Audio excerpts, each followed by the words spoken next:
Olá, boa noite a todas e todos. Eu e Boa a noite. professora Sandra Maciel cumprimentamos todos vocês. Vamos começar mais um encontro do ciclo de debates com o tema Problematizando o Cárcere. Essa mesa está sendo promovida pela Rede Interinstitucional de Grupos de Pesquisa sobre Políticas de Privação e Restrição de Liberdade, em parceria com a Escola de Gestão Socioeducativa Professor Paulo Freire, do Degase.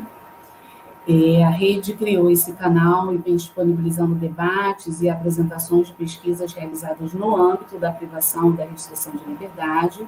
Então, convidamos vocês a assistirem os vídeos que estão em exibição no nosso canal. E aí vou finalizando minha fala, cumprimentando a mesa, desejando que tenhamos um bom momento de trocas e reflexões. Passo a palavra para o meu querido amigo e colega do Degase, Raul Japiaçu Câmara. Carinhosamente vou chamar de Raul, que fará a mediação dessa mesa. O Raul é graduado em História pela UF, bacharel em Direito pela Unesa, professor do Degase do município do Rio de Janeiro, mestre em História da Educação pela UFRJ, também já realizou pesquisa na socioeducação e com certeza será o próximo convidado aí numa próxima mesa, tá bom? Vamos lá, Raul.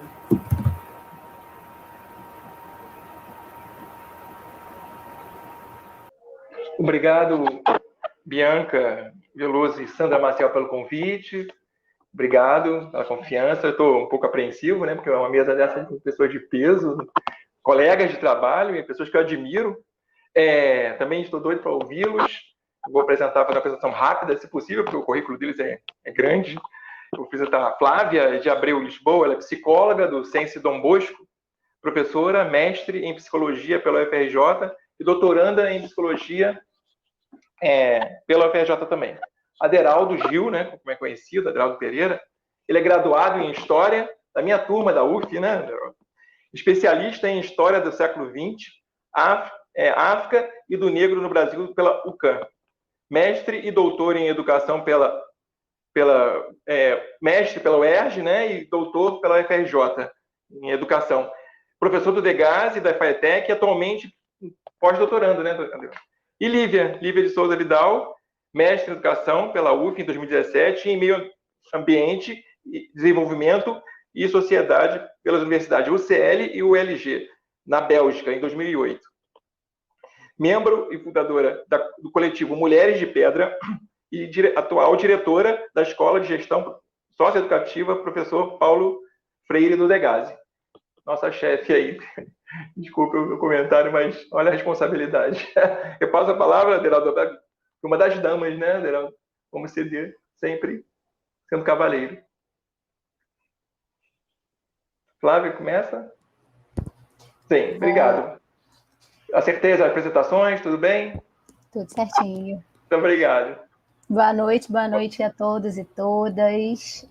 Queria agradecer também aí o convite, né, tanto da rede quanto do pessoal da Escola de Gestão. Está sendo muito importante para mim estar nesse espaço também de encontro, podendo compartilhar com vocês, né, alguns pensamentos, algumas reflexões que eu venho construindo, tanto pelo lugar que eu ocupo como psicóloga do Degase, né, eu estou há 8 anos, né, trabalhando no Degase desde 2013, e também como um segundo lugar que eu ocupo como pesquisadora, né, que vem pensando diversas questões aí de política de juventude, de questões raciais, de como a psicologia vem ocupando esses espaços, né. Eu entrei em 2016, né, no mestrado na UFRJ, sob orientação do professor Pedro Paulo Bicalho, e desde então emendei, né, pela quantidade imensa de questões que a gente tem para pensar, eu acho que a gente não dá vontade de parar, né? E aí emendei no doutorado, que é onde eu estou atualmente.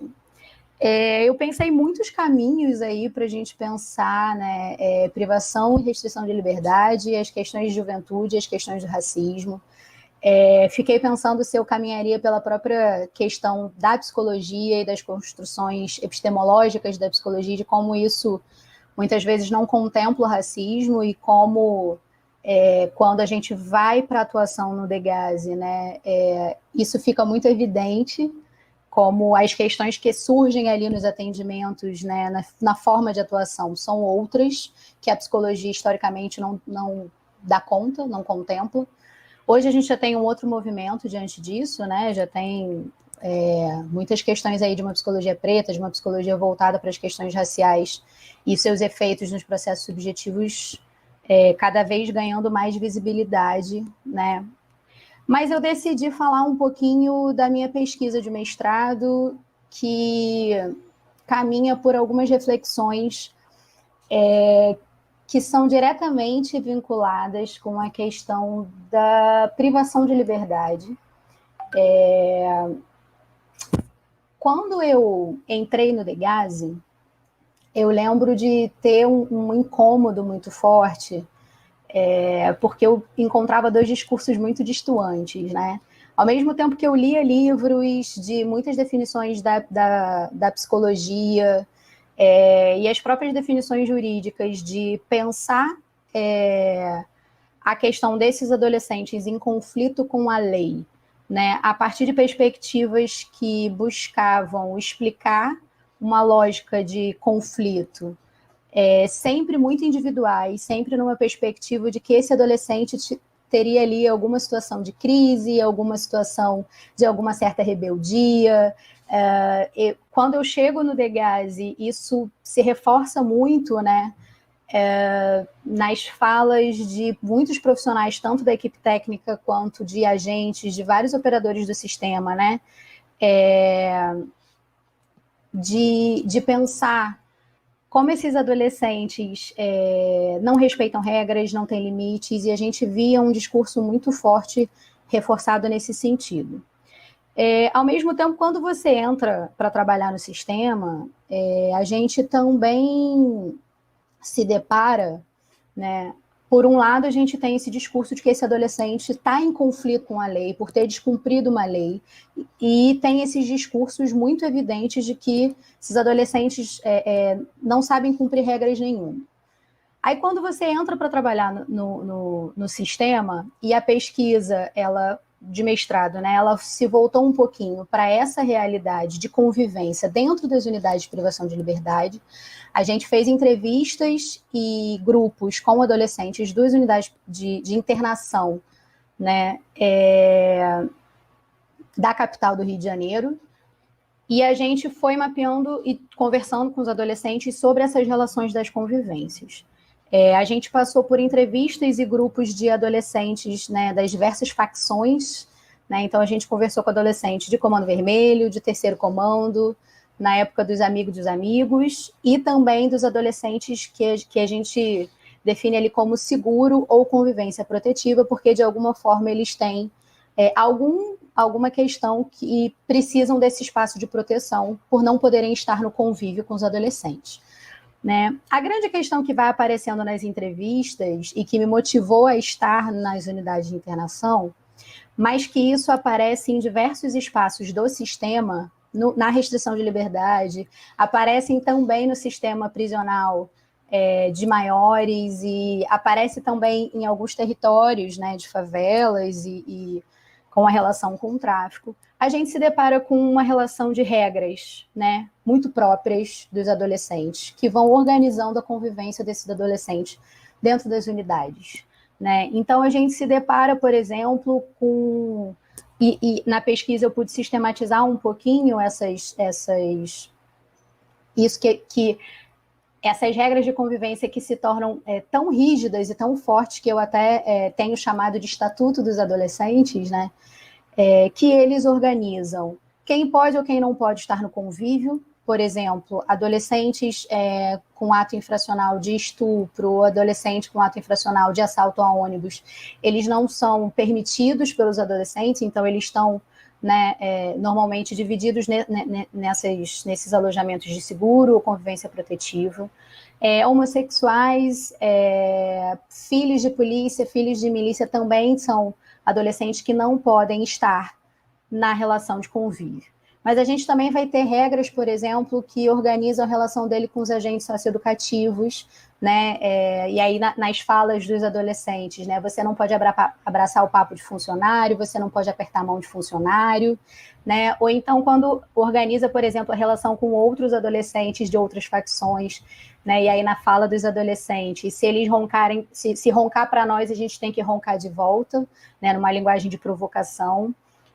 Mas também são regras, por exemplo, que organizam a convivência dentro do alojamento. Então, existem hierarquias muito delimitadas, né? É o mais velho do alojamento quem tem o poder da palavra final, quem determina muitas coisas. Também tem convivências de não pode quilingar, né? Não pode roubar os pertences dos outros adolescentes, né? A gente também tem convivências, por exemplo, em relação à família, né, de como eles devem se comportar num dia de visita, um adolescente que tem que estar com a camisa para dentro, não pode levantar a camisa no dia de visita em hipótese alguma. Ou, por exemplo, né, nas unidades de internação isso fica muito evidente, né, não pode quebrar, né, que é se masturbar, por exemplo, nem um dia antes, nem um dia depois da visita, como uma forma de respeito.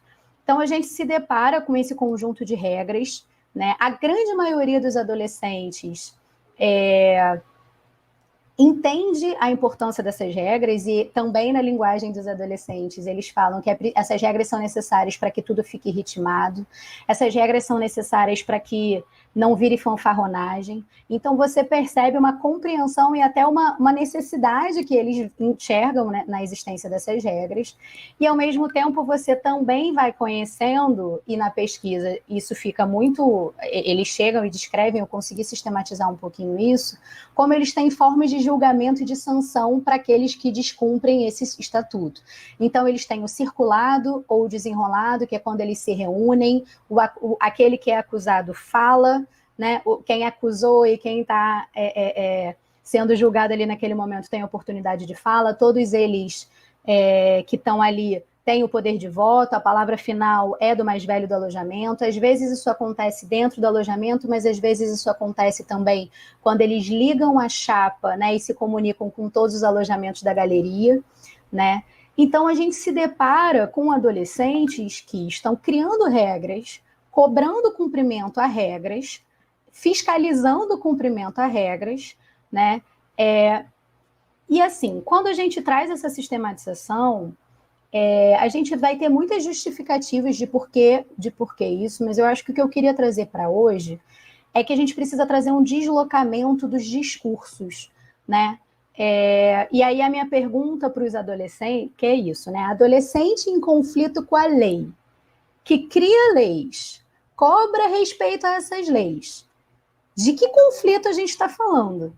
Né? Esses adolescentes sabem cumprir regras. Esses adolescentes, né, têm uma relação ali muito específica. Então, a questão não está numa dificuldade adolescente rebelde de não ter limites, né? Então, acho que a pergunta que a pesquisa, a provocação que a pesquisa foi me trazendo, e que eu acho que é importante trazer, é que a gente precisa fazer um deslocamento. E isso também aparece, né, quando a gente pergunta para os adolescentes por que eles cumprem determinadas regras e outras não. E a gente tem muitas justificativas, muitos caminhos para pensar isso, né? Mas eu acho que a grande questionamento, e aí puxando para pensar a questão racial, é como determinadas regras são as que levam esses adolescentes a estar no lugar de ato infracional, de um processo jurídico, de uma responsabilização penal, que vem pela via também educadora, por isso socioeducativa, né?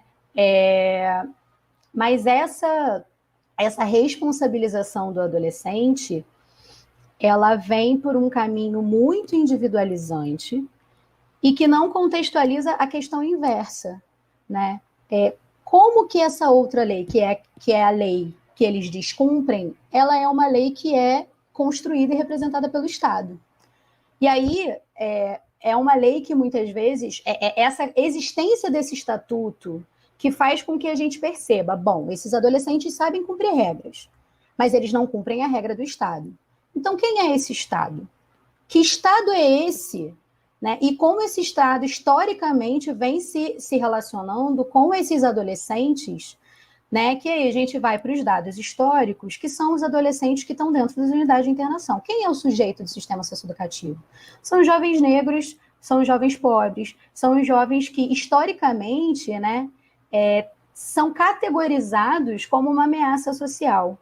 E o Estado, ele vem historicamente construindo inúmeras políticas de aprisionamento desses adolescentes, muitas vezes cunhado por um discurso de educação moral, de uma tentativa de conserto, mas a gente vai para discursos que, historicamente, e a gente vai, não tem como não retomar lá o discurso do menor, né, que é uma categoria social racial, mas que vai colocando o tempo todo essa colagem que tem entre o sujeito negro no Brasil, e mais especificamente o jovem negro no Brasil, com essa associação de um sujeito criminoso. E a gente tem muitos discursos científicos que vão tentar justificar essa propensão ao crime, né?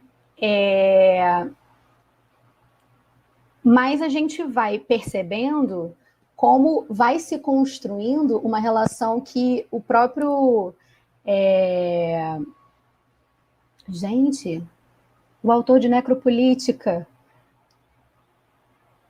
Mbembe, né? Me fugiu aqui o nome dele. Como a discussão do próprio conceito de necropolítica, né? Que vai sendo pensada como uma política de morte instaurada pelo Estado, vai pensando tanto os discursos de ódio quanto os discursos de inimizade, de uma relação em que existe um inimigo do Estado. Existe um inimigo do Estado que precisa morrer, mas que precisa ser aprisionado muitas vezes. Então, o adolescente que é privado de liberdade, historicamente, mesmo antes do Degasse, né, é o jovem negro que somado com esses discursos de ódio, que muitas vezes a psicologia reforça muito, né, quando a gente busca essa causa do conflito no adolescente, por exemplo, que vão justificando esses aprisionamentos, esses genocídios. E aí, quando a gente pensa nessa relação do Estado, a gente pensa como o Estado tem se relacionado com leis diante da população negra. Quantas vezes as leis serviram para violentar a população negra? Historicamente no Brasil, né? E quando a gente pensa nas instâncias que estão ali vinculadas à socioeducação, né? Quantas vezes é o Estado que muitas vezes utiliza a lei para violentar esses adolescentes e, ao mesmo tempo, viola leis em nome desse controle desses adolescentes, né? Então, na própria pesquisa, os adolescentes, eles trazem 3 representações diretas que o Estado tem, né? E os discursos giram em torno de um Estado que não faz nada por nós. Então, se você vai pensar quem é o Estado e como o Estado chega na favela, né? De que políticas chegam na favela? Não é um Estado que se apresenta ali com construções de saúde, educação, enfim, em detrimento, muitas vezes, do tráfico, que são aqueles que, muitas vezes, constroem a quadra ou que trazem melhorias, por exemplo. E, ao mesmo tempo, a gente tem a perspectiva desses adolescentes, né, de um Estado que, muitas vezes, rouba e não é preso. A frase que eles usam é essa. Então, eles têm uma questão ali massiva da corrupção que existe no Brasil, que é um roubo, né? Então, falando de ato infracional, de infração, o roubo acontece, mas o roubo para esses adolescentes é nitidamente sem punição. O roubo que é punido não é o roubo cometido pela corrupção. Então, eles verbalizam também essa perspectiva do Estado, que rouba e não é preso.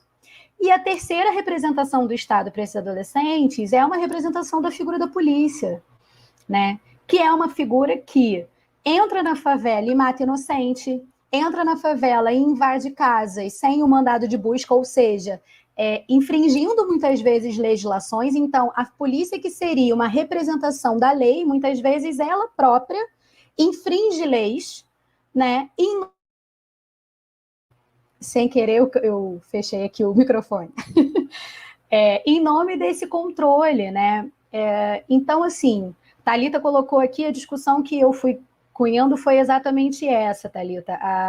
A questão, então, da gente pensar como a gente tem um Estado que muitas vezes utiliza a lei, né, para controlar, para aprisionar, para matar esses adolescentes, como o próprio Estado muitas vezes infringe leis para chegar no controle desse inimigo do Estado, né? E como esse adolescente em conflito com a lei, utilizado de muitos discursos científicos, psicológicos, jurídicos, né, que vão justificando essas ações, né? Como o próprio Estado, a gente precisa fazer essa virada, né? Do adolescente em conflito com a lei para uma responsabilização de um Estado, né, que vem cunhando essas políticas, né, diante desses adolescentes, desses jovens negros. Eu acho que teria muitas coisas para falar a partir disso, mas eu acho que para uma falha inicial ficaria um pouquinho dessa minha pesquisa, dessas minhas reflexões, e depois a gente vai trocando e compartilhando mais. Certo? Certinho, Flávia. Interessante sua fala, faz refletir bastante. Eu vou fazer um comentário rápido. Do menor, né, entre aspas, lógico, o adolescente infrator, quanto esse Estado infrator, né, o Estado da necropolítica, que vem racionalizando a morte, né, e naturalizando. Quando cada vez que você acorda de manhã ou à noite mesmo, você verifica que diariamente ocorre um 11 de setembro aqui no Brasil, né, diariamente, entendeu? Aí me faz lembrar também uma letra do Titãs, que saiu da minha cabeça na sua fala, que ele pergunta, né, quem quer manter a ordem e quem quer criar desordem. É só isso mesmo que eu gostaria de falar e passar a bola para o Deraldo. O Deraldo fala agora, coisa ali, né? Não sei.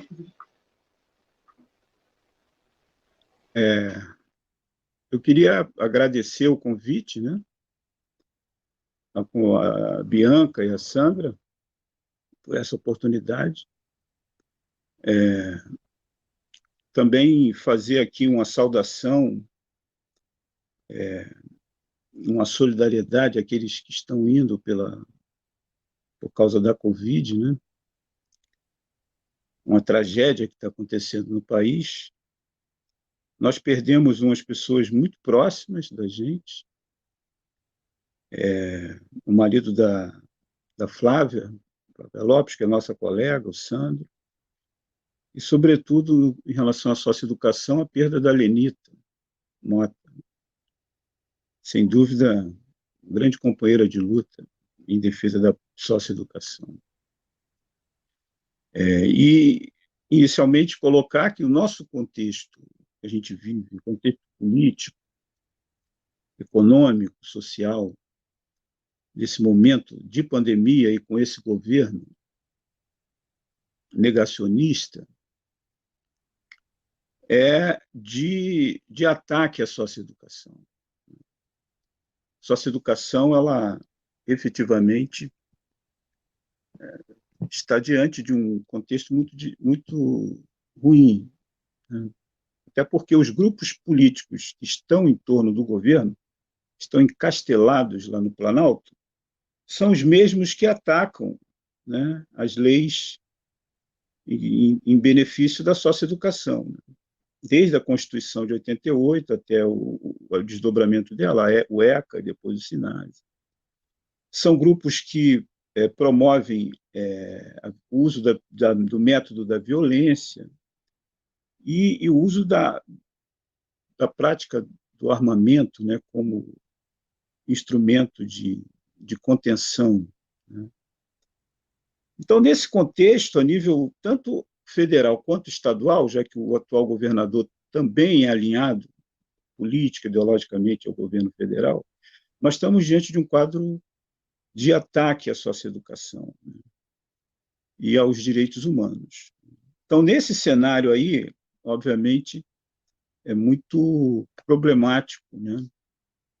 E a gente que está lá dentro do Degás, enfrentando toda essa situação, a gente está vendo de perto a dificuldade que, às vezes, para tocar a política pública, né?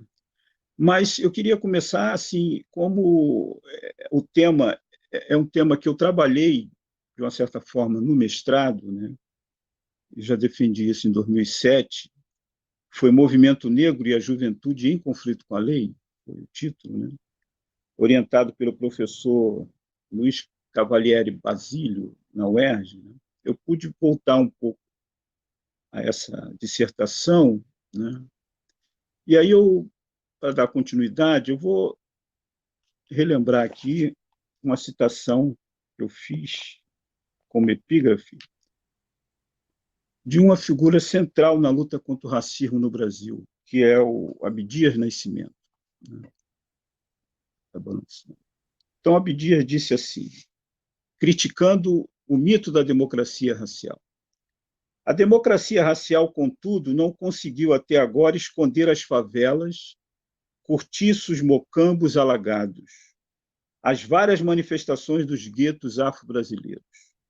Tampouco consegue esconder a efetiva discriminação racial existente no mercado de trabalho e emprego, e nem o fato da constante e racista violência policial sofrida pela comunidade negra. Essa democracia racial não pode negar que a grande maioria dos presos comuns é negra, presos por razões políticas, por crimes de subsistência, resultantes das péssimas condições de vida impostas pelo racismo e o capitalismo monopolista, ou simplesmente pelo crime de ser negro. Então, nós estamos, a partir dessa passagem aí, que o Abdias escreveu no livro Negro Revoltado, né, ele já sinaliza um caminho para pensar essas questões que relacione racismo, juventude e socioeducação. Se a gente for fazer um histórico, né, das políticas públicas para esse público que no passado era chamado de infância desvalida, né, a gente vai ter um certo problema de longa duração, né, porque, efetivamente, o público majoritário sempre...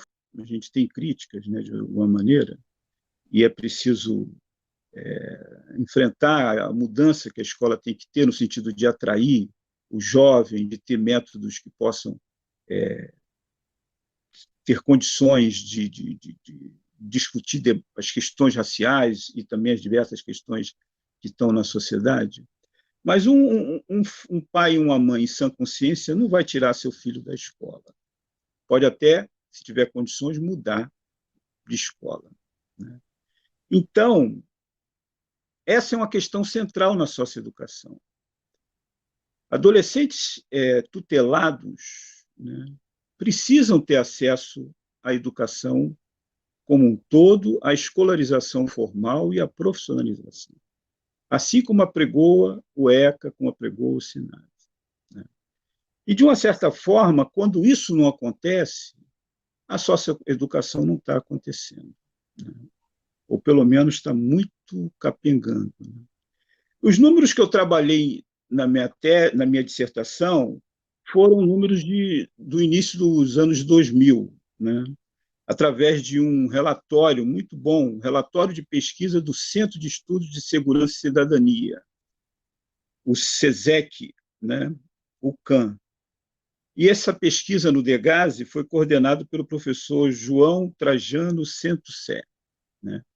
Um trabalho muito bom do ponto de vista de analisar os processos de 1993 até 2000 e fazer um mapeamento das condições, né, desses adolescentes, tanto no setor de internação quanto do meio aberto, e também a maneira como o judiciário lidava com as suas políticas, né, de como é que ele tratava esse adolescente. Porque quando a gente fala de adolescente, o chamado adolescente em conflito com a lei, não dá para você só se referir ao executivo. Você tem que se referir às instituições que estão em torno desse adolescente, até porque é o Ministério Público que apresenta a denúncia, né? No caso, propõe uma determinada medida socioeducativa.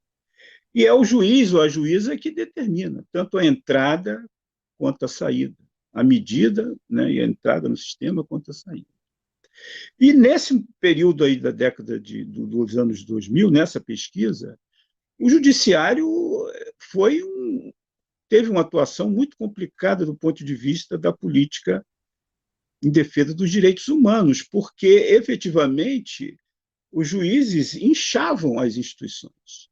E onde você tem instituições cheias, como tinha o padre Severino, o João Luiz Alves, né? Você tem muita dificuldade, quase impossibilidade de fazer um trabalho educativo como deve ser, né? E as rebeliões foram enormes, né? E esse relatório apontou exatamente problemas no âmbito do judiciário de não cumprir a lei.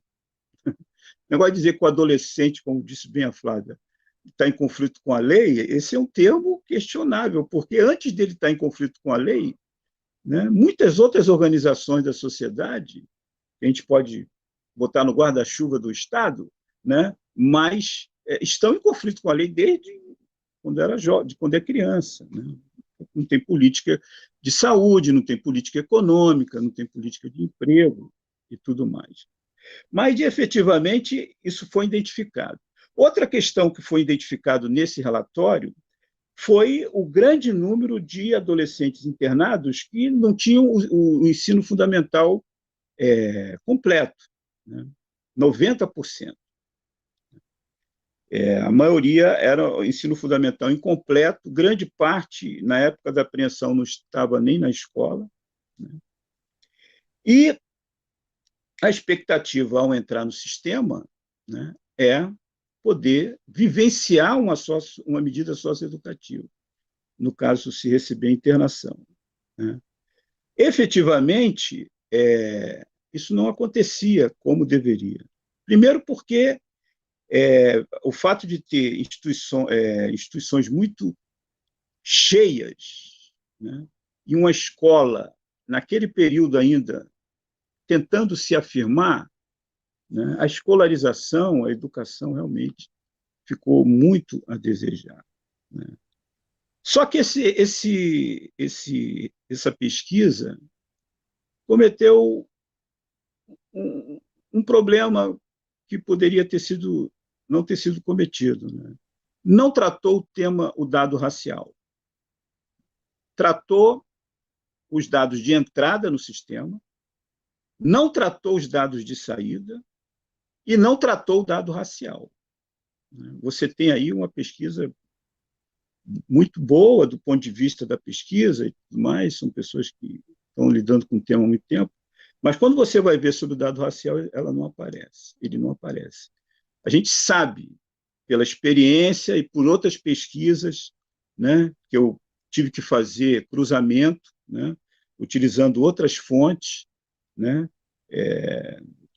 do mapeamento da socioeducação a nível nacional e também pesquisas numa obra que trabalhou os dados raciais, e a gente vê que o quantitativo é majoritariamente de negros, acima de 60%, chegando a 70%, né? E aí eu estou trazendo uma outra pesquisa, que é de 2019, foi feita pelo próprio Degasse, em parceria com a Universidade da UF, né, sob a liderança do professor Leonardo, que é a pesquisa do perfil do adolescente. Essa pesquisa ela está presente ali no próprio site do Degasse. Qualquer pessoa pode ter acesso a uma parte dela. Tem uma parte mais ampla. O Raul participou desse processo aí. E aí eu fui ver também o dado racial e o dado de educação, né? E aí o dado racial constatou aquilo que a gente reiteradamente, né, se afirma, né? 75%, 76% da população de adolescente no sistema de internação constituído de pretos e pardos, né? Que é o que o IBGE define como negros. Ao mesmo tempo, uma questão preocupante, muito preocupante, pelas próprias perguntas que foram formuladas, né? Porque a pergunta foi: por que você não teve acesso à escola? Né? E aí, estando internado. Então, duas respostas foram, assim, três respostas, né? Mas presentes, mas duas foram muito significativas. Uma dizendo que não queria ir para a escola. Veja bem, um adolescente dizendo que não quer ir para a escola, estando internado. E as outras duas é que não tinha vaga. E uma outra resposta é que não foi levado pelo plantão. Veja bem, isso é um problema, né? Então, eu quero trazer esse debate aqui sobre essa temática, porque, efetivamente, esse é um problema que tem que ser superado. Senão, a socioeducação ela não existe na prática. A gente fica lá enxugando o gelo. Porque, se não tiver escolarização efetivamente para todos aqueles que estão internados, é um problema que a gente tem que enfrentar, né? E aí a gente pensa no fenômeno do racismo. Como que o racismo estaria atuando nesse cenário? Existe uma discussão mais ampla de conceito de racismo, que aí eu não vou me detalhar, mas qualquer leitura atenta sobre esse livro do Silvio Almeida, né, vai dar conta dessa discussão, né? Só vou trazer um trechozinho que ele diz: o racismo é uma decorrência da própria estrutura social, ou seja, do modo normal com que se constituem as relações políticas, econômicas, jurídicas e até familiares, não sendo uma patologia social, nem um desarranjo institucional. O racismo é estrutural. E aí, ele vai desenvolver toda a análise dele, né? De que maneira esse racismo pode estar atuando nesse cenário de socioeducação. Primeiro, já foi dito aqui pela Flávia, a gente já sabe, a maneira como determinadas instituições de segurança lidam com esses jovens, né? Ou com esse público que vive nas favelas, que vive nos lugares onde tem pessoas das classes populares e pobres, né? Não vem com políticas públicas de incentivo ao trabalho, de perspectiva de crescimento social. Vem com a polícia, né? E a polícia, a gente já sabe, ela mata, não só no Brasil, nos Estados Unidos e outros lugares.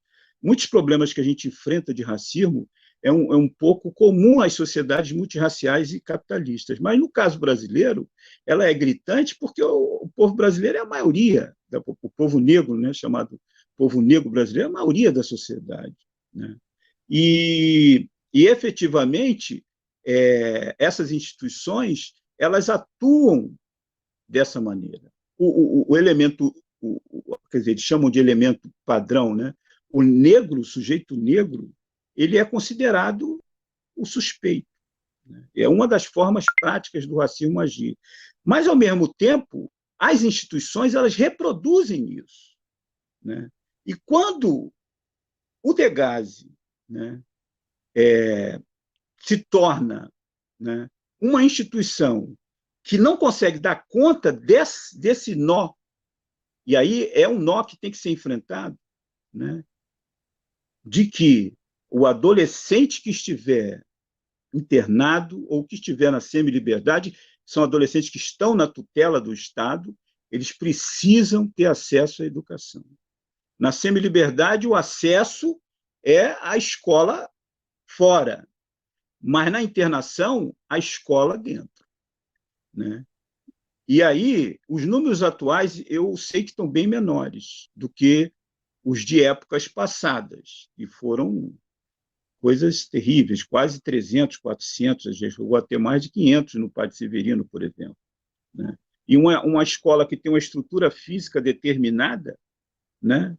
Uma sala determinada, que dá para 20, no máximo 20 adolescentes, se você enche, você também cria um problema para o executivo. Como é que você vai colocar todo mundo na escola, se a escola que está ali, então tem que ter outras alternativas. Primeiro, vendo quem pode ser uma medida mais branda, e aí conscientizar o judiciário, que tem uma visão punitiva, historicamente, né?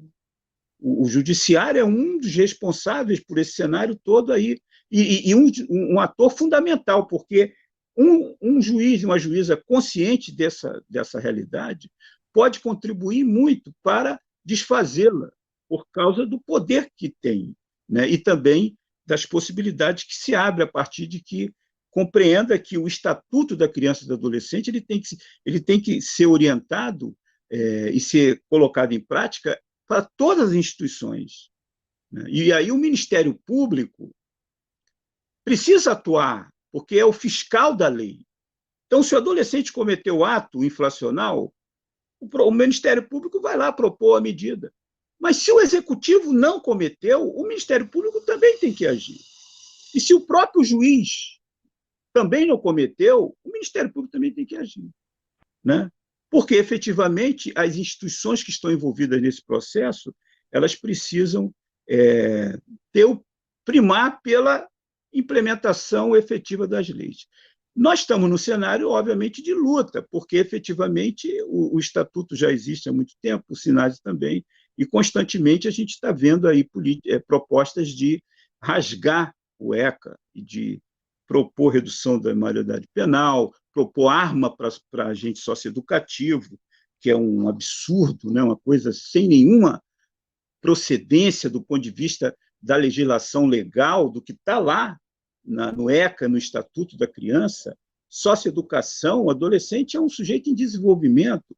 Você não pode ter uma mesma lógica punitiva para quem é adulto que está no sistema penal, né? Infelizmente, isso no Rio de Janeiro foi uma lei aprovada estadual, e aí o processo deve chegar no Supremo, né? Mas, de qualquer forma, esse cenário está presente. Então, eu acho assim, é preciso superar esses nós, né?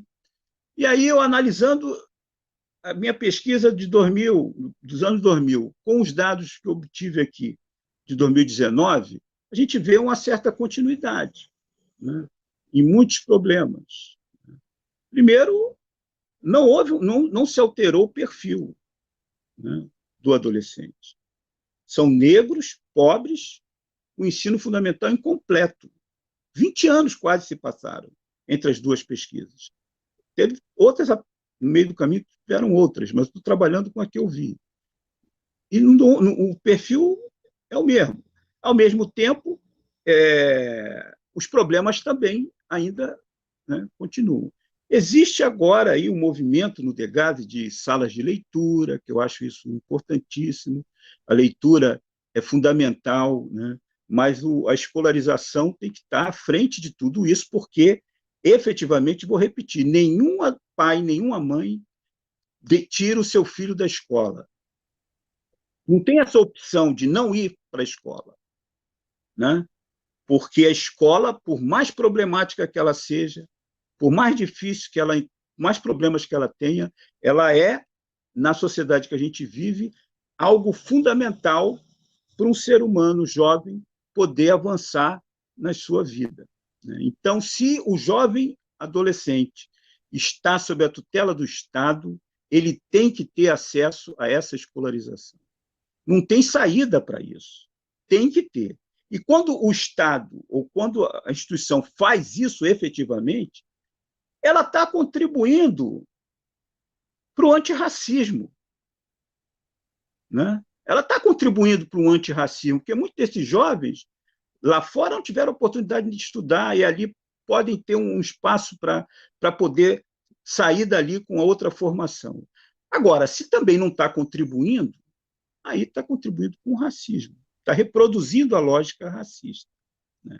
Então, eu acho que essa questão de se pensar nessa relação juventude, racismo e socioeducação, ela passa efetivamente por um trabalho que consiga dar conta de quem está lá. E aí, vou repetir, a Lívia está aqui, a Lívia é uma das nossa chefe lá na direção da escola socioeducativa, é uma das batalhadoras nessa questão. Nós temos que ter dados de saída do adolescente. Não basta ter dados de entrada. Dados de entrada, já tem várias pesquisas que apontam dados de entrada. Ele ficou 1 ano, ele ficou 2 anos, ele ficou 3 anos. Como é que ele sai do sistema? Se ele entrou analfabeto, como é que ele saiu? Se ele entrou na 8ª série, ou na 6ª, ou na 5ª, como é que ele saiu? Se ele não tinha formação profissional nenhuma, como é que ele saiu? Os dados de saída têm que estar no SEAD, têm que estar no sistema. Isso é uma briga que a gente está tendo lá, eu sei que a Lívia está à frente disso também, porque é interesse da escola socioeducativa trabalhar isso, e o DEGAS tem que entender que isso é importante para dar respostas à sociedade, e também para entender o que está acontecendo, e mudar o rumo, se for necessário. Assim como na minha pesquisa que eu fiz, eu me deparei com a denúncia na OEA de maus tratos. O Brasil foi denunciado no ano 2000 na OEA de maus tratos, né? E o exemplo usado foi o Degase. Nós tivemos aqui recentemente, em uma semana, uma denúncia que foi parar na ONU e na OEA também. E, mais uma vez, o Degase entrando nessa denúncia. São mais de 90 instituições que assinam isso, né? O Conselho Estadual da Defesa da Criança e do Adolescente, a Justiça Global e várias outras. É preciso, né, olhar para o que está acontecendo e mudar o rumo, porque a sociedade vai estar olhando o tempo todo, e é importante que se olhe, é importante que se saiba o que está acontecendo.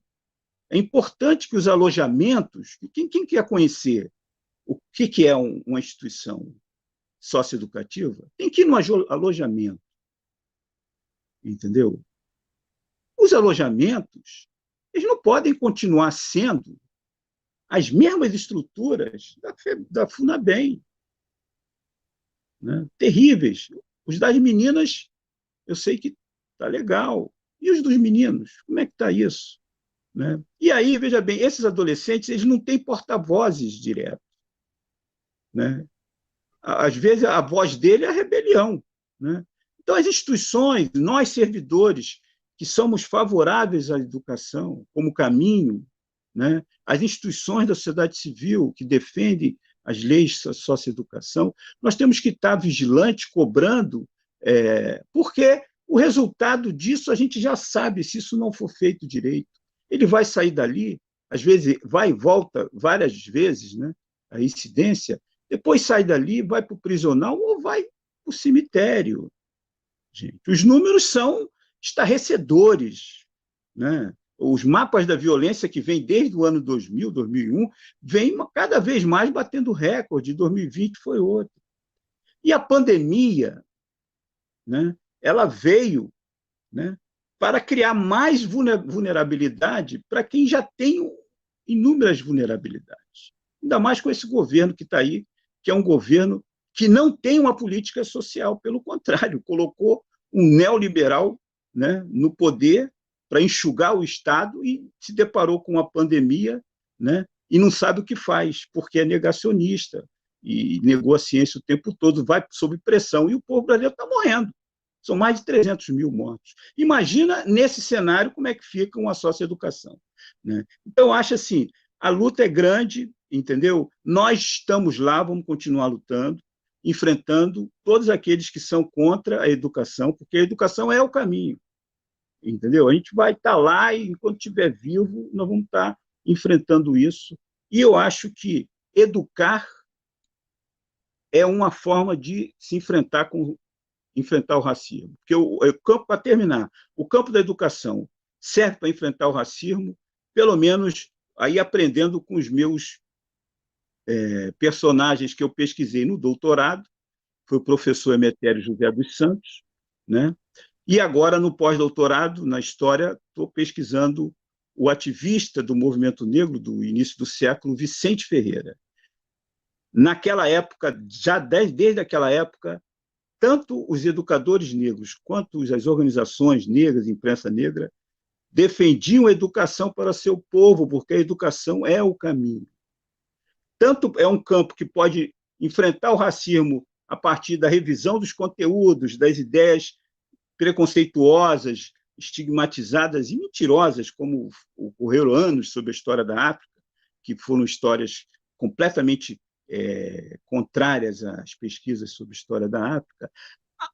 E aí, no caso, para implementar a Lei 10.639 e 11.645, uma sobre a questão negra, outra sobre a questão indígena, mostrando o protagonismo desses povos, né, é também uma forma das pessoas conseguirem vencer na vida, superar as dificuldades, né, uma forma de ter uma formação para superar.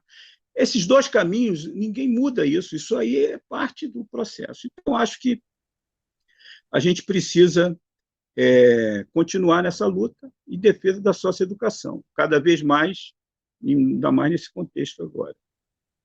E a universidade tem muito a contribuir, e aí eu acho que essa iniciativa aqui é importante, porque mesmo que o Degase não produza os dados de saída, pesquisadores podem produzir o dado de saída, né, sobre esse corte da educação. Os documentos da escola estão lá, tem os diários de classe, tem as aprovações, entendeu? E tem também os documentos relativos a todo esse processo que está no próprio prontuário, que agora o prontuário, né, desde o PIA, ele traz todo um trajeto, inclusive no campo educacional. Então, pelo próprio documento prontuário, é possível dar mais trabalho, mas as pesquisas podem trazer visões e números novos em relação a essa questão da saída do sistema. É um campo aberto. Eu acho que quem está me ouvindo, que é desse campo de pesquisa em educação, é um campo aberto. É isso, gente. Obrigado. Que bom que não caiu, né? Que eu fiquei preocupado. Boa noite, Raul. Você está com o microfone fechado. Pronto. Sua fala sempre pertinente, engajada. Só para trazer alguns dados também dessa pesquisa que você mencionou, que eu participei, vamos dizer, o pico de idade, da idade dos meninos, meninos, né, 16, 17 anos, se você pegar os meninos de 16 anos que estão no sétimo ano, 16 anos, se você pegar pretos e pardos, 36,5% dos meninos pretos e pardos estão no sétimo ano. E de outras etnias, se identificaram com outras etnias, sem ser pretos e pardos, 26. Se você buscar no primeiro ano do ensino médio, esses mesmos meninos com 16 anos, você vai ver pretos e pardos 3,8. Conseguiram, com 16 anos, entrar no Degase, estar no Degase no primeiro ano do ensino médio. Outra etnia, 18,5. Entendeu? Você já vê como é que esse racismo estrutural já corrói a vida pela educação, né? Tem outros dados aqui que eu não vou me alongar, mas é por aí mesmo, Adela. Eu acho que a educação é o caminho. E outro dado que eu achei muito significativo nessa pesquisa, quando você pergunta para os meninos e para as meninas, inclusive, também todas, qual é o valor da escola, se você gostaria que seu filho estudasse, é quase 100%, sim.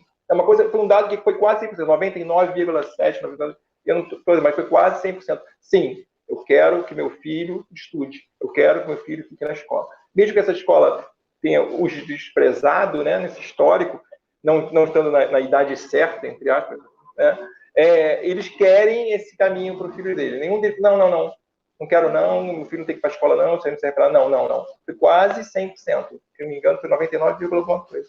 Tá? Então, valeu, Adela, eu acho que é por aí mesmo. Eu passo a palavra para a Lívia Vidal, que eu gostaria de... Adoro escutá-la. Obrigado. Obrigada, Raul. E obrigada, Sandra e Bianca, pelo convite também. Que bom partilhar desse espaço e, ao mesmo tempo, que inquietante, que angustiante, que difícil partilhar desse espaço, né? E estar aqui e pensar...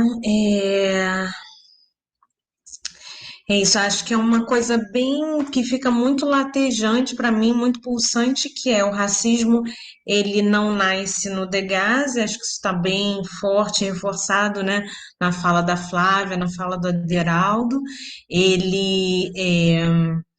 mas ele reincide, né, dentro da socioeducação, e ele traz aqui, né, como a Deraldo trouxe, Flávia também, né, dentro dessas tantas instituições pelas quais perpassamos nós, corpos negros, em especial os corpos negros periféricos, né, com uma realidade socioeconômica ainda mais subalternizante dentro da lógica brasileira. Esse racismo, ele se reforça, ele se efetiva e ele vem massacrando essas identidades, e aí chega no Degas e a gente fica, né, buscando. Flávia trouxe aqui uma reflexão sobre as regras periféricas, o quanto esses adolescentes são sim capazes de lidar com regras. A minha pesquisa de mestrado estava falando muito sobre as potencialidades, e aí a gente vai tentando lembrar que, uau, são pessoas, caramba, são potências, sabem pensar, sabem refletir, são criativos, são muito expressivos, e a gente vai tentando se relembrar disso, e vai tentando se relembrar, na verdade, para ativar espaços de discussão, discursos estruturados sobre a verdade da vida que pulsa em corpos jovens encarcerados ou privados de liberdade ou restritos de liberdade, como no caso do Degas. E a gente vai tentando se relembrar, porque eu acho que está tão dado pela lógica racial histórica que esses corpos são corpos que não pensam, que não sentem e que não produzem conhecimento, né, que a gente vai querendo encontrar. Eu não sei, eu queria só confirmar com vocês se a minha tela está sendo projetada. Eu não consigo ver vocês, então se puder falar, eu... Não, Olivia. Não está sendo projetada? Não. Não, devemos ter feito esse... Engraçado. Bom, então vamos sem... Fala, Sandra, você me dá alguma dica sobre... Não estou conseguindo te ouvir. Bom, primeiro peço desculpas por entrar na discussão, mas é porque a gente teve um problema técnico e a live caiu do canal da rede, mas está sendo transmitida pelo canal da escola. Então, eu estou puxando aqui para o chat, não sei se vocês estão vendo, as questões que as pessoas estão fazendo no outro canal, porque a gente não vê aqui. Então, só para vocês poderem olhar aqui onde tem chat privado aqui do lado, tem todas as perguntas que as pessoas estão fazendo, tá, Raul? Sim, eu estou anotando aqui. Tá bom. Calma, eu vou sair agora. Tchau, gente. Você está aparecendo direitinho. Beijo. Então, vou abandonar minha proposta de apresentação, mas fico pensando, né? A gente vai nesse exercício, eu fiquei muito pensando no Franz Fanon, fiquei pensando na Neuza Santos Souza, né? O quanto são referenciais e leituras que nos ajudam a pensar esse lugar desse apagamento identitário, desse apagamento da potência, né, e o quanto são perspectivas a partir da psicologia ou da psicanálise, e o Franz Fanon da psiquiatria, né, pensando o quanto socialmente a gente vai lidando com essa invisibilidade dessas humanidades. E aí fica muito forte para mim, numa troca no ano passado com colegas de outro órgão que atende os adolescentes socioeducativos, e que esses colegas desse órgão falavam com tanta surpresa: caramba, os adolescentes dentro do Degaze estão denunciando que sofrem racismo.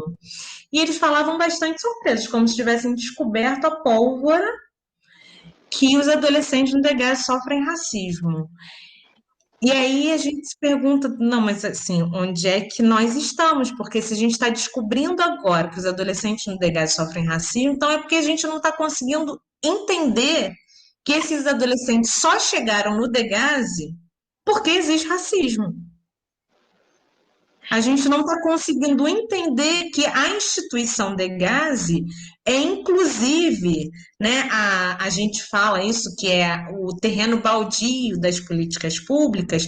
Falar que ele é o terreno baldio das políticas públicas significa dizer que, enquanto sociedade, a gente não deu conta. Eu ia mostrar uma tela aqui que apresenta um número de 12.521.337 pessoas que foram catalogadas durante o período de 1525 a 1866 como pessoas que foram embarcadas, não necessariamente desembarcadas, mas que foram embarcadas em África, em navios, e não necessariamente desembarcadas nas Américas. Né? Muitas morreram no percurso, muitas foram jogadas ao mar.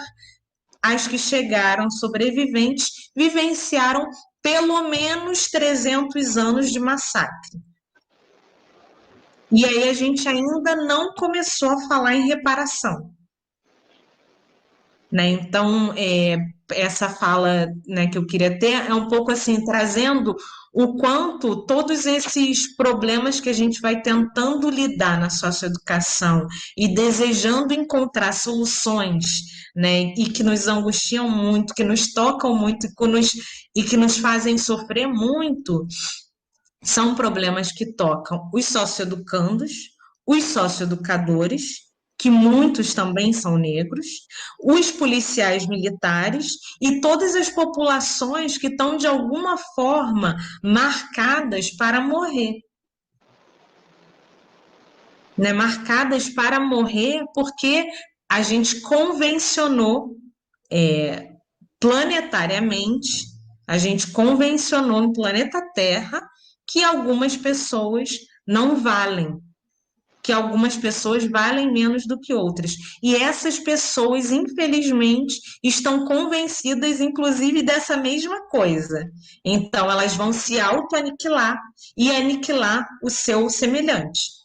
E aí a gente vê todo um processo, né, de desintegração de humanidade que acontece, que se reproduz a cada dia aos nossos olhos, e chegando agora nessa situação em que vivemos pandêmica, como a Deraldo cita aqui, né, a perda do amigo Sandro Lopes, a perda de tantas pessoas, mas em especial a gente começou a falar lá no início da pandemia, e as populações que mais iriam sofrer seriam as populações negras, periféricas, que têm menos acesso, né, aos cuidados.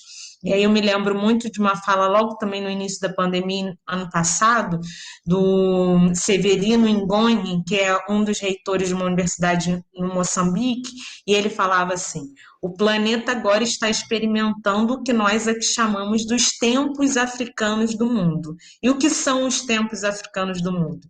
São os tempos em que a morte anda sempre à nossa espreita, a nos ameaçar a cada segundo, em que nós não temos acesso a medicamentos, em que nós não temos acesso à rede de saúde pública, em que nós temos todos os dias a nossa renda ameaçada de ser extinta, e a possibilidade de perdermos nossos trabalhos ou nossos empregos.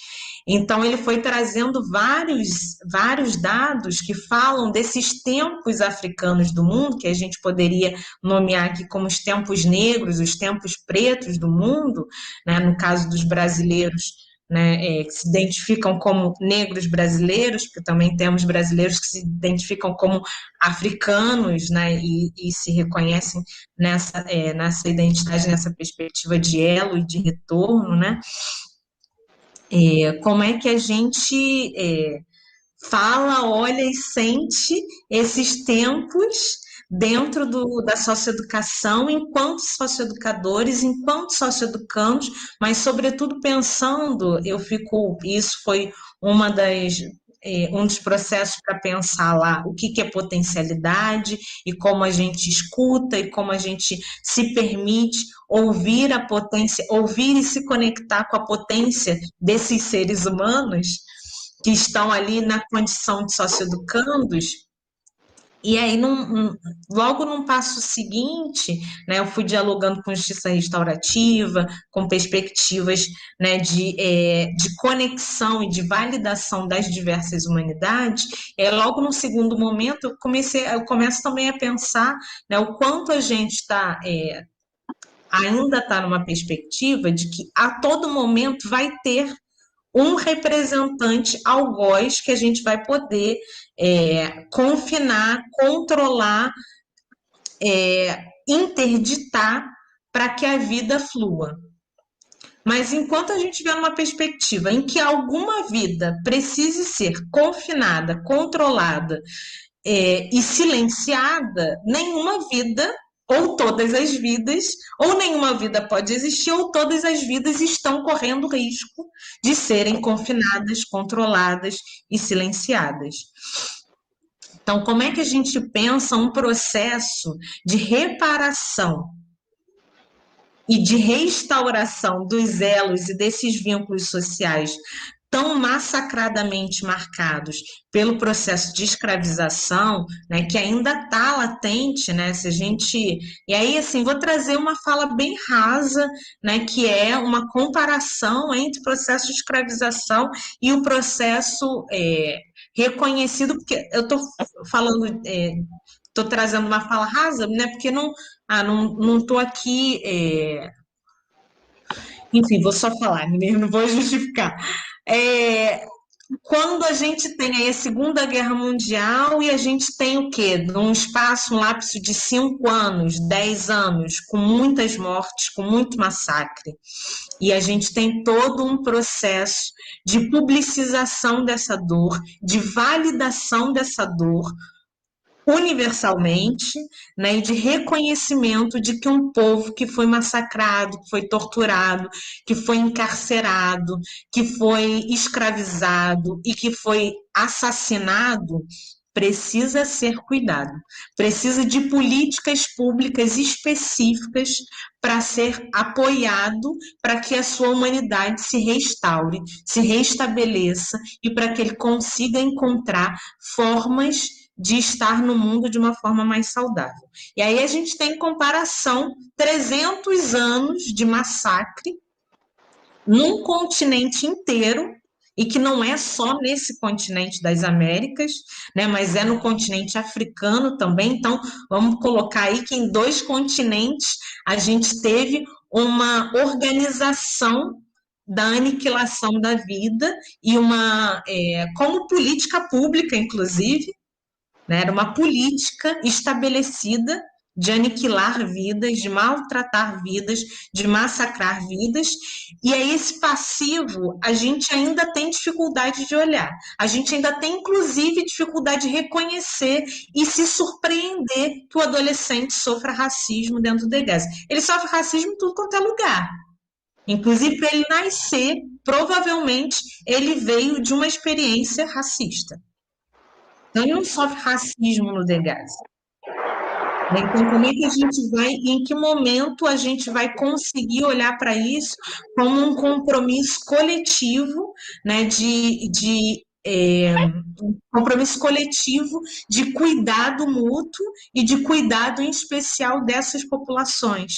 E aí, para cuidar dessas populações que foram maltratadas durante mais de 300 anos, talvez a gente ainda passe por muitas e muitas experiências de violência, porque tem muita violência represada e tem também muita capacidade de resiliência, muita capacidade de expressão e de criação, porque as pessoas estão se reinventando e estão resistindo, tanto é que ainda não fomos completamente dizimados e aniquilados. A gente ainda está aqui, inclusive ocupando diversos espaços e podendo, em alguns casos, pensar sobre a nossa condição, sobre que lugar a gente ocupa, sobre que humanidade a gente pode escolher. E aí eu estou totalmente de acordo com o Aderaldo, quando ele pontua que a educação é uma dessas vias, ou é a via, talvez, a mais possível para que a gente pense nessa humanidade e possa escolher que humanidade é essa que a gente deseja experimentar no mundo. E a gente pode, através da educação, pensar qual é a transformação, qual é a contribuição e qual é o quinhão que a gente quer deixar aqui, né, ganhando por isso ou não.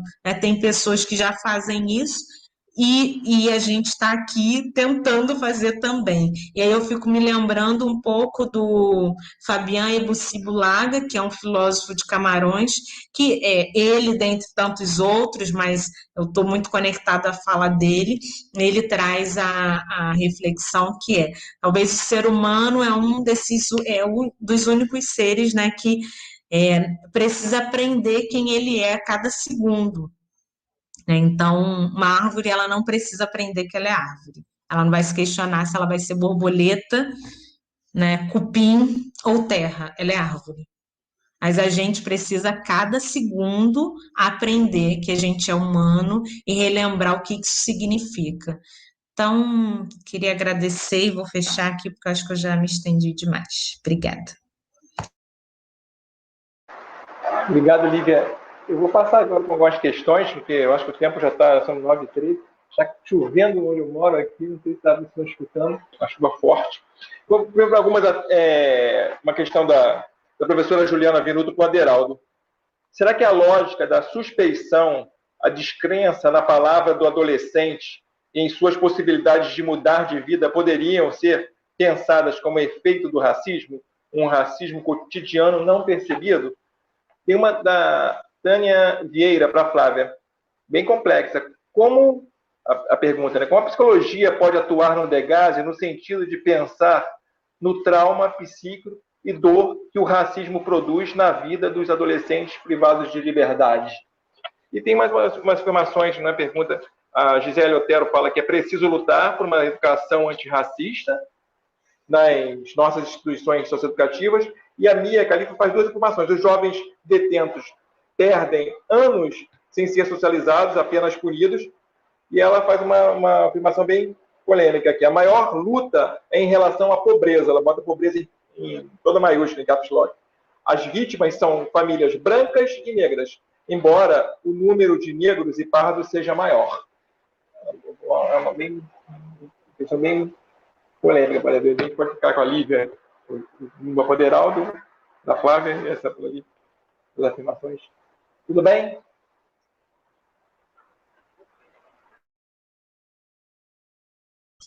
Gente, eu acho que eu me perdi um pouco nas perguntas. Foram muitos temas.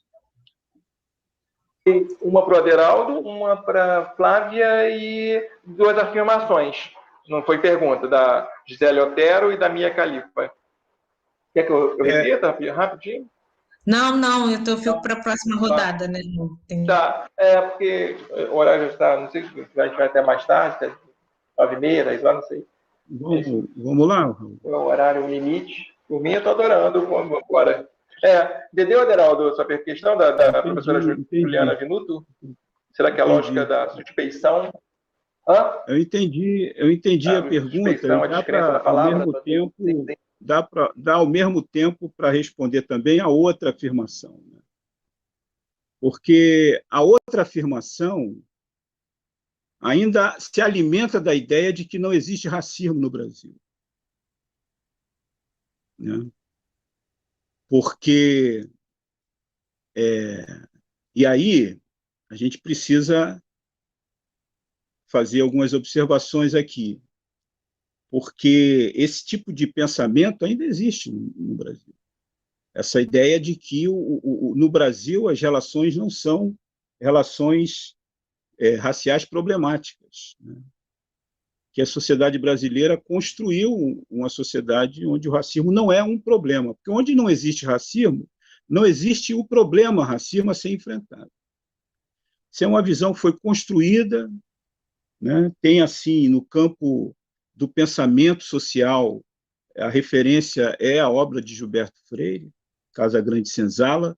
Ele sintetizou todo esse conjunto de ideias na década de 30.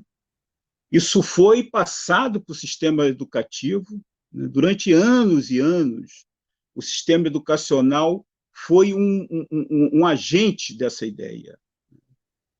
E ainda está forte na sociedade. E, no contraponto a isso, o movimento negro vem historicamente combatendo esse tipo de visão, desde o final do XIX, pelo menos, né? E a partir da década de 30, mais ainda, quando esse arcabouço aí do chamado mito da democracia racial foi construído. E aí fica aquela questão, o problema não é racial, o problema é de classe, o problema é social, né? Só que nas sociedades multirraciais capitalistas, e no caso brasileiro especificamente, essas questões se cruzam, até porque a maior parte da população brasileira é negra e, consequentemente, a maior parte da que estão na pobreza. Mas, sobretudo, por quê? Porque as instituições elas reproduzem as desigualdades raciais. E aí, o Florestan Fernandes foi um sociólogo que primeiro fez a crítica ao Gilberto Freire, né, considerado assim do campo do pensamento social, mostrando que pensar que no Brasil existe uma democracia racial é um mito. Está lá no Integração do Negro da Sociedade de Classe, obra clássica do Florestan, leitura obrigatória para quem quiser estudar o tema, é de 1965, mas as pesquisas são desde a década de 50. Ele escreveu isso, é um mito. Mas o Florestan também apresentou um problema. Qual era o problema? O fenômeno do racismo no Brasil está ligado à herança escravista. E essa ideia de herança pressupõe que a sociedade capitalista se desenvolve, então há uma tendência do racismo acabar. Só que o processo histórico mostrou outra coisa.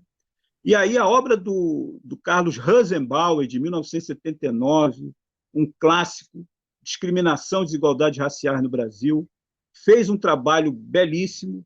O Abdias Nascimento já tinha publicado um ano antes O Genocídio do Negro Brasileiro, onde ele critica diretamente a ideia de mito da democracia e quase que didaticamente mostra como o racismo opera, desde destruir a cultura negra, a visão positiva da cultura negra, tentar eliminar o negro simbolicamente até a eliminação física. Então, o genocídio do Abdias envolve tanto o físico quanto o simbólico, né? E o Rosenbauer mostrou detalhadamente, pesquisando dados do mercado de trabalho e do sistema educacional, que, na sociedade brasileira, o racismo produz privilégios para brancos e desvantagens para negros e indígenas e seus descendentes. É assim que opera no cotidiano. E aí, Juliana, você lembrou bem, essa ideia de suspeição está dentro desse cenário, né, de criar mecanismos de reprodução das desigualdades, objetivamente, criando privilégios para um e desvantagens para outro. Então, de que maneira se cria privilégios e desvantagens? Na época que eu era jovem, que eu tinha que procurar trabalho, estava lá escrito, tem que ter boa aparência. Estava no classificado. Raul deve lembrar disso, né? Tem que ter boa aparência. Ter boa aparência era o modo brasileiro de dizer que não se aceita negro, né? Ao mesmo tempo, o negro é suspeito. É a grande frase policial, né? Todo negro é marginal até provar o contrário, né? Frase racista clássica, né? E, ao mesmo tempo, alguns são selecionados para uma coisa e outros para outra. Então, veja bem, como opera o racismo nas instituições? De todas elas. A gente tem que analisar de que forma. No caso da socioeducação, se nem todo mundo vai para a escola, quem é que vai? Se aquelas respostas que foram dadas por um percentual grande de jovens, de que, olha, eu não vou porque não me escolheram para ir. Quem é que vai e quem é que não vai? Então, é preciso pensar que, além do problema das relações, né, que existem entre os indivíduos, e aí os problemas raciais existem as instituições operam isso, e desde a infância, gente. As pesquisas mostram bem que na família já se opera esse tipo de pensamento. Entendeu? Aquela coisa de dizer, minha filha é branca, não vai casar com negro de jeito nenhum, vai sujar a família. Isso é velho. Isso é racismo puro, na raiz da infância, né? Quer dizer, já desde criança. Então, isso é um processo de combate longo. E a primeira coisa que a gente tem que combater é essa ideia de que não existe o racismo. O racismo existe. Está cada vez mais forte na nossa sociedade, né?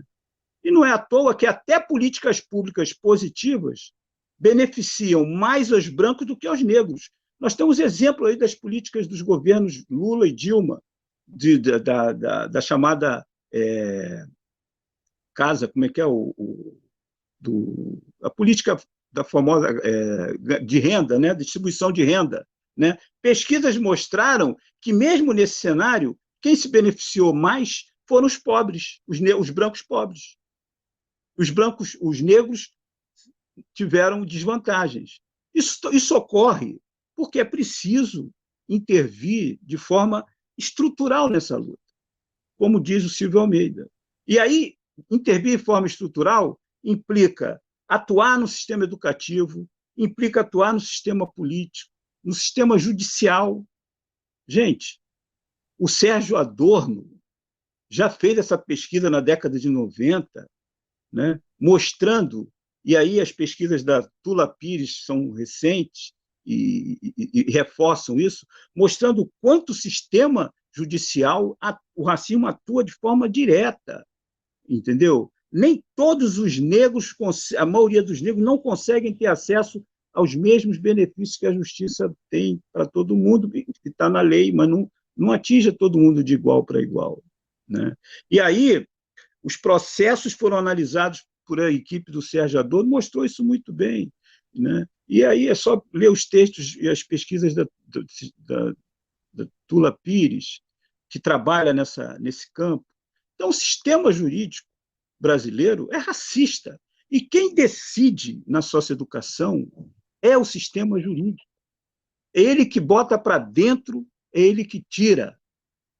Entendeu? Então, não dá para discutir do problema da socioeducação sem colocar os atores fundamentais. O executivo é fundamental porque opera diretamente com o jovem. Então, é preciso intervir internamente no debate para que o racismo seja debatido, discutido e enfrentado. Nós temos um NEAB, que nós criamos dentro do DEGASE, e a gente tenta fazer essa discussão com os servidores. É uma forma. Não dá para achar que não tem problema nenhum, que o problema é só de pobreza e riqueza. Não é só isso, não. Existe o problema de racismo também. Não se explica o fato de um professor da UERJ, negro, ter saído do seu trabalho e vai entrar no seu carro e o policial o abordar e o prender e o levar preso, porque ele achou que aquele negro não podia ter um carro. Isso é racismo. E esse professor, ele não é pobre, né? Então, o racismo não é um problema só da questão de pobreza e riqueza. Ele é um fenômeno que está presente. Gente, eu tenho um filho, negão, entendeu? Toda vez que ele sai, tem 20 anos, toda vez que ele sai, eu só durmo quando ele chega. Não é pobre, classe média e tal. Por quê? Porque eu sei muito bem como funciona, entendeu? A cidade que a gente vive, o país que a gente vive. A possibilidade de um negro jovem morrer e ser aprisionado e ser morto é 175%. Né? E os dados estão aí, só não vê quem não quer. Estão aí, as pesquisas estão aí.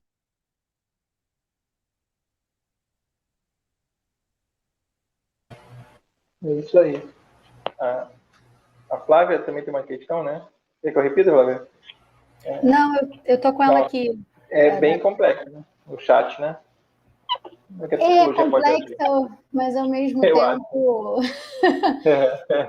Eu acho, Tânia, a pergunta dela, né, como que a psicologia pode atuar no DGAS no sentido de pensar esse trauma psíquico e as questões de dores causadas pelo racismo. Eu acho que a primeira colocação é: não dá para você ser psicóloga no DGAS e não pensar sobre essa sua pergunta, né? Porque, como a Lívia coloca, a gente vem discutindo aqui, o racismo está colocado na existência dessa instituição, em quem está ali dentro, né? Em todas essas instituições, desde a polícia, no Ministério Público, nas decisões judiciais. Então, assim, acho que a primeira coisa que eu diria que me ajuda a pensar, eu acho que é sair de um deslocamento epistemológico da psicologia, né? Que a gente tem e aí o epistemicídio, né? Sueli Carneiro tem aí essa definição, essa sistematização fundamental para a gente pensar as construções teóricas, né?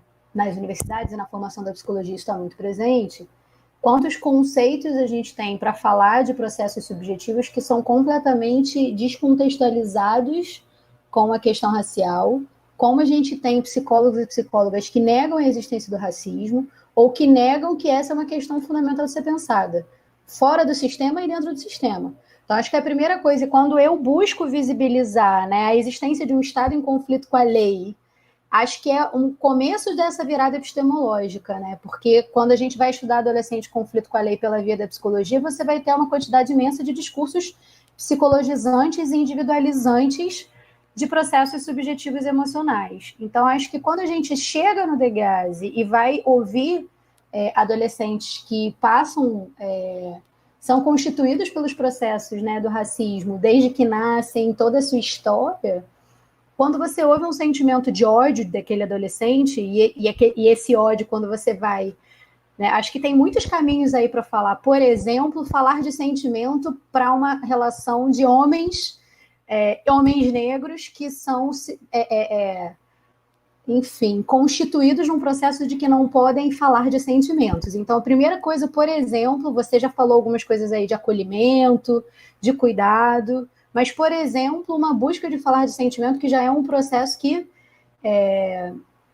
não há espaço nem, enfim, motivação para falar sobre isso historicamente, da maneira como eles se constituem como sujeito, homem, negro, jovem, né, no Rio de Janeiro, diante de tudo isso. Então, a gente começa, muitas vezes eu busco, incentivo esse tipo de pergunta, esse tipo de espaço de fala. Quando você ouve, por exemplo, uma relação de ódio, né, e aí você vai falar sobre como eles sentem ódio da vida, eles não sabem nem ao que muitas vezes eles têm ódio, porque uma das respostas que se tem aos processos raciais é um sentimento de ódio. A violência do racismo ela é tão cotidiana que dá ódio. Dá ódio. A grande questão é como é que eu escuto esse ódio que é da vida, que é do policial, né? Tem pouco tempo atrás eu atendi um adolescente que relata que o processo todo de ódio e, consequentemente, do vínculo dele com o tráfico veio posterior a ele ver o pai dele tomar um tapa na cara do policial. Dá ódio. A grande questão é como é que a psicologia vai ouvir esse ódio? Ele é muito agressivo. Ele é muito... Aí você vai construir um monte de teoria psicologizante sobre agressividade.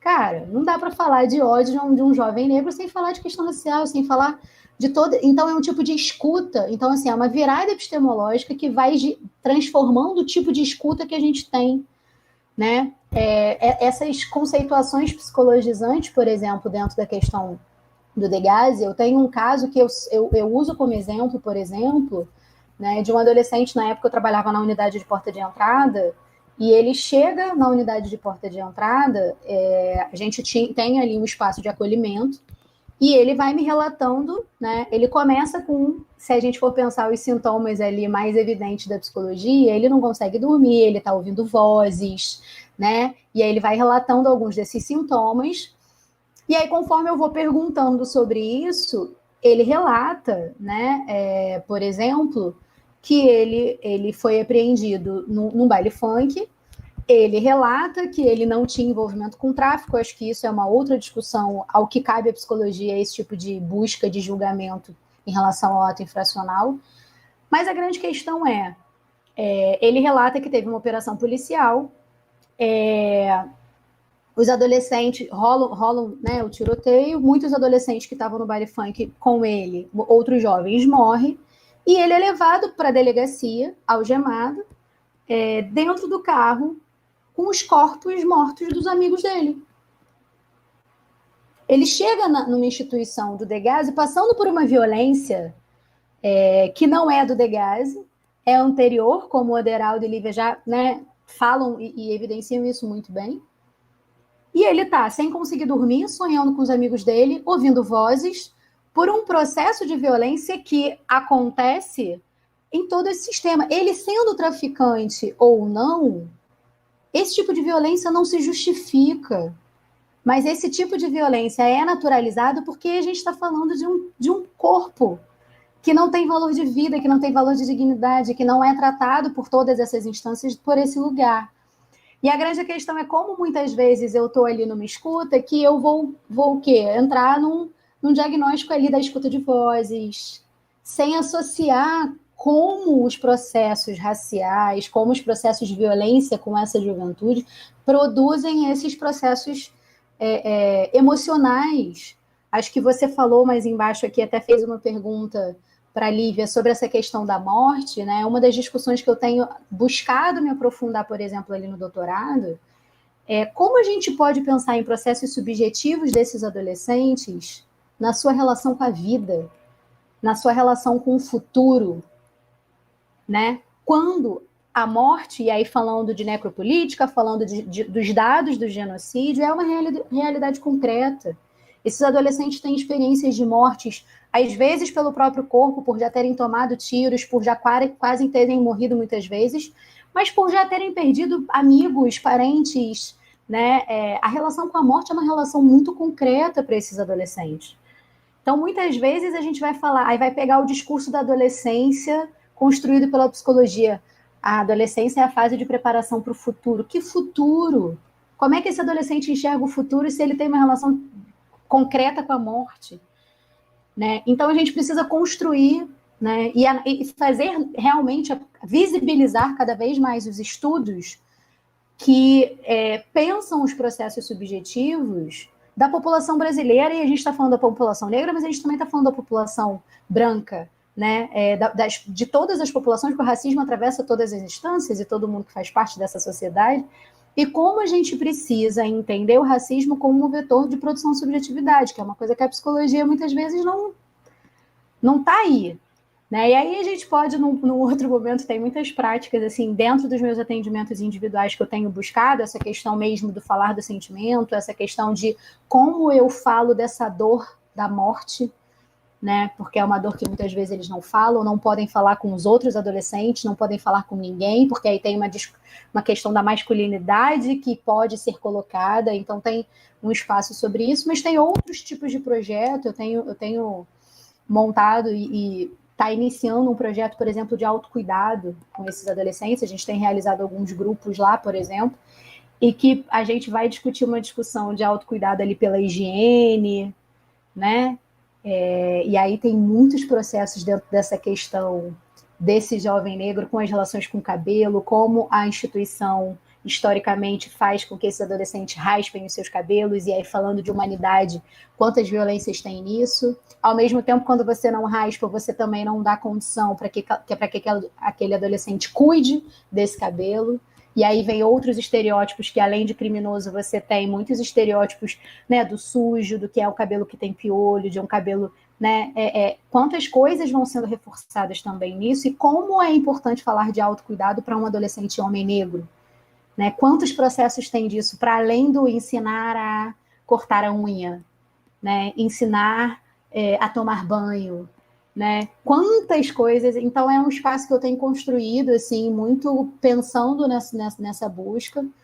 E eu acho que é um desafio, assim, diário, cotidiano, da atuação enfim, muitas coisas para falar, mas acho que consegui responder algumas coisas. Obrigado, Flávia. Agora, pelo avançar da hora, né, quase 10 horas da noite, eu gostaria, Lívia, que você desse uma palavra agora para encerrar nosso debate, e se deixar, eu também comento aí, a gente vai tarde, porque conversar com vocês é sempre um grande prazer. Mas esse tema aí que vocês dominam, que vocês são pessoas engajadas, pessoas que trabalham mesmo, né, se vê no cotidiano lá no Degase. Então, Lívia, eu gostaria que você comentasse aí. Sua fala é sempre pertinente. Obrigada, Raul. Dei uma olhada aqui nas temáticas que foram sendo trazidas, né, pelo chat, e fiquei muito conectada a dois lugares, né, que é pensar a escola, né, que foi trazido em algum momento também, né, a escola como produtor de violência, como espaço produtor de violências, né, e aí fiquei pensando nessa relação. Tem uma linha de estudos nos Estados Unidos que está sendo nomeada como Prison to School Pipeline, né, como essa tubulação direta, como esse canal direto que relaciona o encarceramento ao processo de escolarização, e aí é uma linha de estudo que está pensando em encarceramento em massa, que está pensando a racialização do cárcere, né? Ou, melhor dizendo, cárcere que é racializado.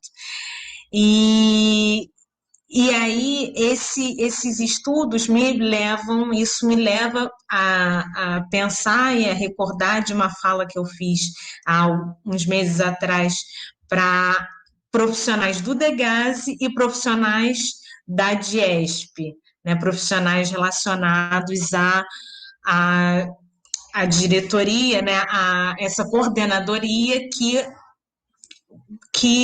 acompanha o processo de escolarização tanto nas unidades, tanto nas prisões, né, quanto nas unidades socioeducativas. E naquele momento foi bem curioso, porque eu não me dei conta que uma fala que às vezes eu faço para profissionais da educação e que toca muito, porque eu falo sobre o lugar do punitivismo tão presente dentro do espaço escolar, ali não fazia o menor sentido para aqueles profissionais da escola, porque eles entendiam que eu estava falando para os profissionais do Degase. Eles só conseguiam compreender que punição estava nos profissionais do Degase e que as ações deles não eram punitivas. Mas se a gente está pensando que esses adolescentes, que esses corpos, que esses seres humanos, que nós, corpos negros, estamos passando por todos esses processos que foram relatados, né? Foi por mim, pelo Aderaldo, pela Flávia, dentro dessa experiência que significa conviver com o racismo como uma violência estrutural e que está tão presente que acaba por nos estruturar também, né? Como é que a gente vai identificar qual a instituição é mais ou menos racista? Né? Certamente o racismo vai estar em todos os lugares. Aderaldo pontuou o quanto ele está no judiciário, né? Ele está no posto de saúde, ele está no banco, ele está na farmácia, ele está em todos os lugares. Ele está em todos os lugares onde a gente perpassa. Ele está no elevador do prédio, ele está na praia. E quem está efetivando e quem está exercendo isso? Vi que Juliana pontuou aí, puxando um pouco mais sobre a questão da racialização e como é que a gente fala disso em relação aos servidores. A Aderaldo trouxe que a gente desenvolve o trabalho, né, do NEAB já há 5 anos no Degase, e que a gente identifica, né, porque os corpos são pretos, de muitos agentes. Eu não tenho números, isso a gente ainda não tem quantificado, nem esse dado de quantos agentes socioeducativos são negros, mas a maioria dos servidores do Degase, salvo engano, 60% a 70% dos servidores do Degase são agentes socioeducadores, agentes de segurança socioeducativa. Desses agentes, muitos deles são pretos. Muitos são pardos, né, considerados aí negros, mas muitos são pretos. e mesmo dos que não são pretos, como diria Caetano, quase todos pretos, e de tão pretos e tão pobres, e mesmo que não sejam tão pobres, são considerados e tratados interinstitucionalmente como humanidades invalidadas, né, porque são considerados torturadores, são considerados a escória da sociedade. Então, sim, também são corpos extremamente violentados, agredidos e que vão reproduzir isso em algum lugar. Se a gente não tem um processo, o qual a Flávia está pontuando, está trazendo, que é de pensar esse lugar do autocuidado, de pensar as próprias emoções, de se pensar a sua própria humanidade, refletir sobre ela, questioná-la, questionar a condição sócio-histórica na qual a gente está inserido e ser acompanhado para poder fazer esse questionamento, ser apoiado para conseguir fazer esse questionamento, a gente não consegue propor outra coisa que não seja regurgitar o ódio e a violência em outro ser humano. E aí o que diria a comunicação não violenta, ou a justiça restaurativa tudo aquilo que a gente não tudo que a gente não reflete, não cuida, tudo que a gente não cuida, a gente transfere. Então, toda a violência que a gente recebe, que a gente não cuida, a gente vai transferir.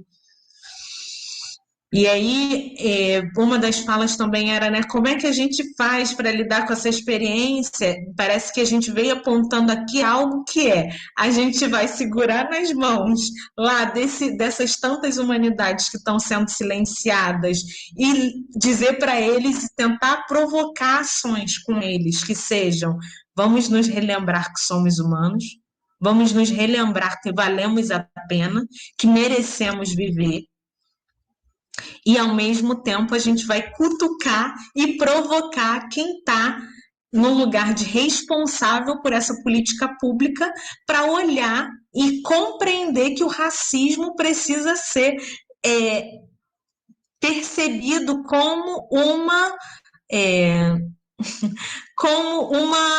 ação primordial para consolidar qualquer política pública nesse país, para consolidar qualquer política, para consolidar qualquer empreendimento. Se a gente quer pensar uma sociedade cuidada, justa, segura, em que a gente possa dormir tranquilamente à noite, cada um em sua casa, cada um em sua estrutura, cada um em sua esfera socioeconômica e territorial, a gente vai precisar olhar para o racismo como a primeira coisa a se pensar quando a gente quer empreender qualquer ação. Né? E aí fiquei muito ouvindo a Flávia e pensando, né? Caramba, a gente está hoje falando a gente veio pensando ao longo desses últimos tempos sobre presentificação, sobre o quanto esses adolescentes são conectados à urgência da vida, ao que é agora. E hoje estamos falando sobre meditação e sobre voltar ao momento presente, como privilégio. Mas eles não podem viver o momento presente, não tem direito. A gente vem falando agora com a pandemia, a gente está sendo confrontado à impermanência. Pode acabar daqui a 5 segundos, pode morrer daqui a 5 segundos. E como é que a gente vai lidar com isso? E esses adolescentes estão escolarizados, estão pós-graduados em impermanência. Então, talvez a gente precise aprender muito mais do que ensinar. Né? E aprender muito mais do que ensinar no sentido de conseguir olhar para essa potencialidade que está aí, para essa expressão que está sufocada, para esse ódio que precisa encontrar espaço de cuidado e de acolhimento e construindo vias, né? Vias possíveis de respiro para a gente, para o outro, e para que pouco a pouco, enfim, nessa utopia de acreditar que um dia chegaremos numa experiência em que o racismo seja algo do passado. Legal, pessoal. Bonito suas palavras, do tocante. refletir mesmo. Eu tenho agora encerrar, pela hora mesmo, um papo excelente desse. Eu agradecer a Sandra Maciel e a Bianca Veloso pelo convite. Muito obrigado por estar aqui, ter escutado essas falas tão pertinentes, tão necessárias. Eu só agradeço a vocês e estou por encerrada essa live histórica. Tá? Obrigado por estarmos juntos aqui. Alguém quer colocar alguma coisa, Aderaldo? Sabe, mais rápido? Coisa aí. Não, só agradecer a oportunidade do debate. Valeu mesmo. Sim. Mas a Sandra vai falar aí, né? A Sandra ou a Bianca vão falar, né? Claro. Fala. Desculpa, Sandra. Imagina, eu quero só agradecer, né, pela oportunidade de ter participado e assistido as falas de todos vocês, do Raul, do Aderaldo, da Flávia, da Lívia. É sempre um aprendizado de verdade, assim, é sempre um prazer enorme. Quero dizer que, em nome da rede, né, interinstitucional de grupos de pesquisa sobre políticas de restrição e privação de liberdade, nós queremos convidar todos e todas a curtirem a página do Facebook, o canal, né, do YouTube. A gente vai continuar com os debates, com esse debate, né, que a gente tematizou de problematizando o cárcere. Isso vai ser sempre divulgado nas redes sociais. E quero dizer que hoje, né, a gente teve um problema técnico, o canal da rede caiu, mas a gente estava junto com a escola de gestão. E olha que bonito isso, né? Isso faz muito sentido do que é a proposta de uma rede, né? Algo que se trabalha junto, que está um segurando a mão do outro. Então, quero agradecer muito a Lívia por estar junto da gente sempre. Estão te chamando de chefe, né, Lívia? Eu não vou fazer isso com você, mas quero dizer que, poxa vida, é um prazer enorme sempre trabalhar com vocês. Gente, muito obrigada. Terminamos aqui e aí vamos continuar divulgando nas redes os próximos debates. Tchau, tchau.